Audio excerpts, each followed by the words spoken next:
ठीक आहे. तर पुन्हा एक मार्काचा प्रश्न आपल्याला असू शकतो, तो असेल शब्दशक्ती. जसं आपण मराठीमध्ये पाहिलेला आहे अगदी तसंच आहे, तो थोडासा फरक आहे, तो आपण पाहूया.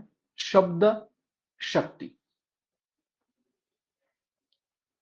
पहा, किसी शब्द में निहित अर्थ म्हणजे त्याच्यामध्ये असलेला अर्थ को प्रकट करने वाले कार्य व्यापार को शब्द शक्ति कहा जाता है।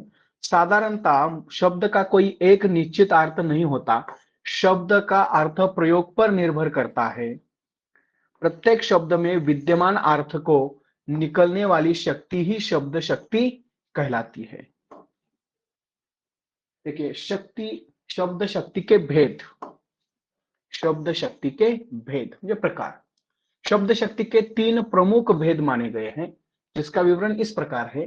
अभिधा, लक्षणा, व्यंजना। 3 प्रकारच्या शब्द शक्ती आहे, जसं मराठीमध्ये आहे तसंच अभिधा, लक्षणा, व्यंजना। बघा, अभिधा शब्द शक्ति किसी वक्ता द्वारा कहे गए या बोले गए वाक्य का या शब्द के साधारण या व्यवहारिक अर्थ को प्रकट करने वाली शब्द शक्ति अभिधा शब्द शक्ति कहलाती है। कुठले? या शब्द के साधारण या व्यवहारिक अर्थ को प्रकट करने वाली शब्द शक्ति क्या होती है? अभिधा होती है। व्यवहारिक, साधारण, ये जो आहे तो अर्थ अभिधा। बघा, अभिधा शब्द शक्ति किसी के जाति, द्रव्य, गुण, क्रिया आदि का बोध कराती है। मैदान में गधा चर रहा है। वाक्य का व्यवहारिक व साधारण अर्थ लंबे कान वाला पशु विशेष मैदान में गधा चर रहे, तर मैदानामध्ये गाढव चरत आहे, तर त्याचा सरळ साधा अर्थ जो आहे म्हणजेच आपली अभिधा ही काय आहे, त्याची शक्ती आहे। त्याच्यानंतर लक्षणा दूसरी आहे।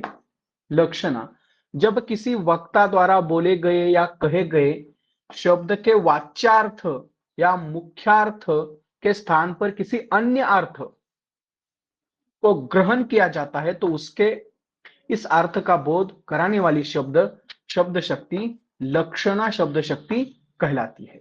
जैसे लक्षणा शब्द शक्ति में शब्द के किसी लक्षण का आधार पर निकलने वाले अर्थ को ग्राह्य किया जाता है।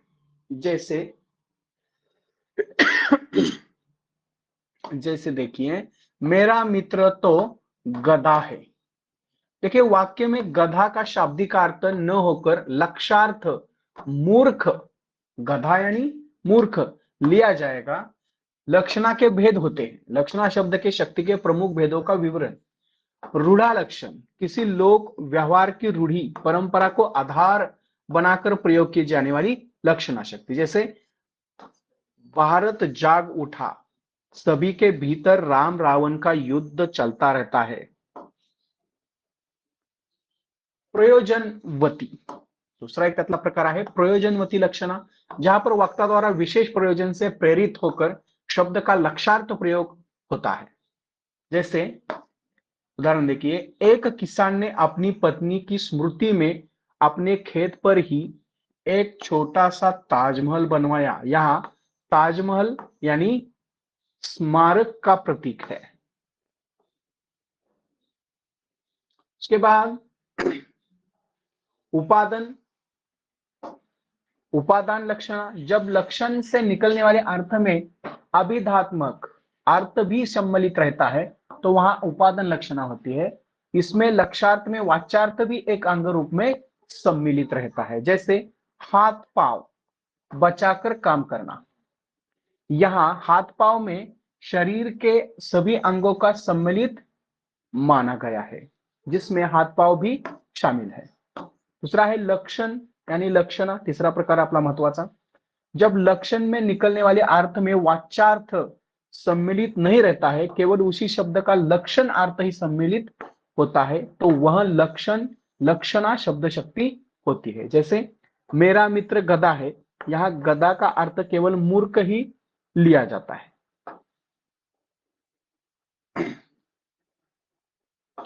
व्यंजन शक्ति, व्यंजना, जहां पर वाच्यार्थ और लक्षार्थ के स्थान पर किसी अन्य अर्थ का, व्यंगार्थ का बोध हो। वाच्यार्थ, लक्षार्थ आणि व्यंगार्थ. जसं मराठीमध्ये आहे तसंच आहे, फक्त शब्द आणि लँग्वेज तेवढाच फरक है। तो ऐसे अर्थ का बोध कराने वाली शब्द शक्ति को व्यंजना शब्द शक्ति कहते हैं। जैसे संध्या हो रही है, संध्या हो गई, इसका वाच्यार्थ क्या है? सूर्यास्त का समय। संध्या हो गई, इसका मतलब क्या होता है? सूर्यास्त।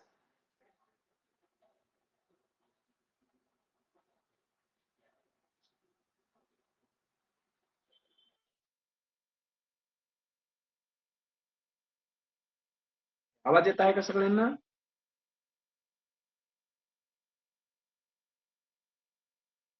हेलो,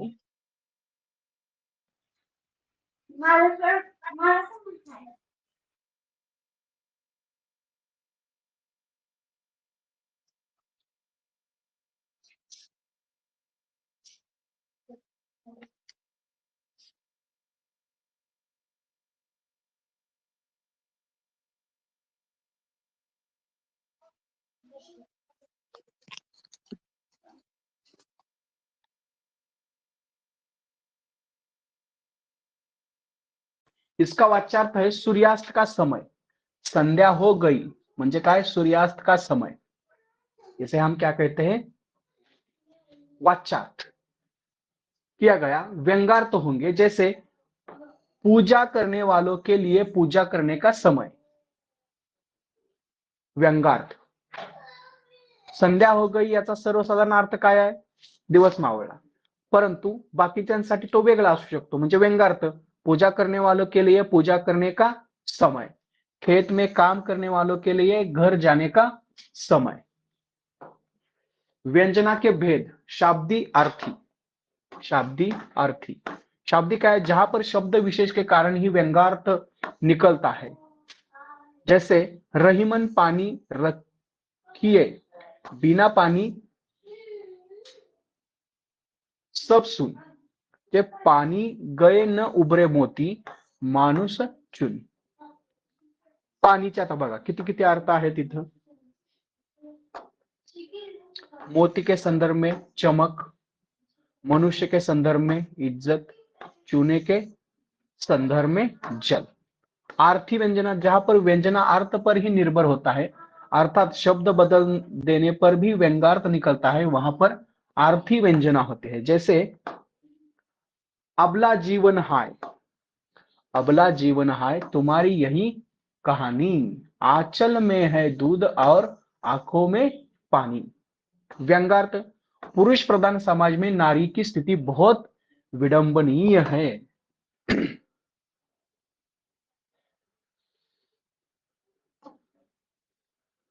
अभिधामूला व्यंजना, जब किसी वाक्य में अभिधात्मक अर्थ के साथ साथ व्यंगार्थ भी निकलता है और उसमें व्यंगार्थ ही मूल होता है, तो वहां अभिधा मूल व्यंजना होती है। जैसे संध्या हो गई, अरे क्या कर रहे हो, 4 बज गए, इसमें अभिधात्मक अर्थ तो व्यक्त हो रहा है, साथ ही साथ व्यंगार्थ 4 बजे जो काम करना था वह करो भी व्यक्त हो रहा है। जो दोन अर्थ है। लक्षणामूल व्यंजना, जब किसी वाक्य शब्द या लक्षणा के साथ साथ उसका व्यंगार्थ भी निकलता है तो वहां लक्षणामूल व्यंजना होती है। जैसे अबला जीवन हाय तुम्हारी यही कहानी, आंचल में है दूध और आंखों में पानी। इसमें आंचल में दूध और आंखों में पानी में लक्षणा है, किंतु पूरे छंद में व्यंजना है कि पुरुष प्रधान समाज में नारी की स्थिति विडंबनीय है, वह करती अच्छा है किंतु पाती बुरा है। तर हे शब्द शक्ती हे पण तुम्हाला एखाद्या दुसऱ्या मार्काला येऊ शकतं, जसं मराठीमध्ये आहे तसंच आहे, ते थोडे फरक आहे, ते इथून तुम्ही समजून घेऊ शकताय। तर आपल्याला याच्या पुढे सर याच्यावर प्रश्न कसे येतील? मला ऍक्च्युली हा भाग समजलंच नाहीये नेमकं कसं असेल ते। याच्या खाली मॅडम प्रश्न दिलेले आहेत, सरळ सरळ याच्या खाली प्रश्न दिलेले आहेत, हो का? पावन पाप पाखीर तर दिलेलं आहे पूर्ण। पावन पाप पाखिरी के 9 चढ़ाते आयुष होत कहा है, तुलसी सुनी केवट के बर बन, हंसे प्रभु जानकी और हाहा। उपर्युक्त पंक्तियों में शब्द शक्ती क्या है असं येईल तुम्हाला. आणि तुम्हाला 4 पर्याय दिले असतील त्यापैकी एक तुम्हाला सिलेक्ट करावं लागेल.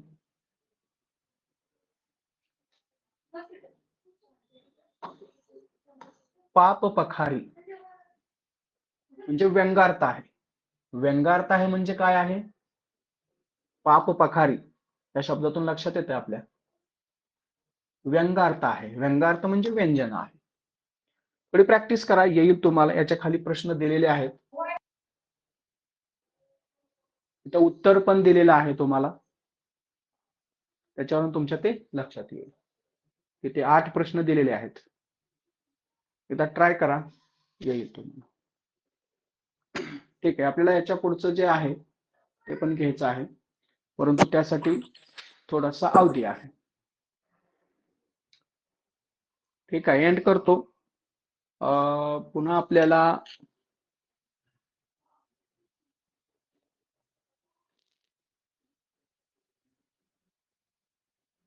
ठीक आहे, आता आपलं जे लेक्चर असेल ते थोड्या वेळात होईल. एक 10 मिनिटाचा आपण गॅप घेऊया, त्याच्यानंतर लेक्चर घेऊया.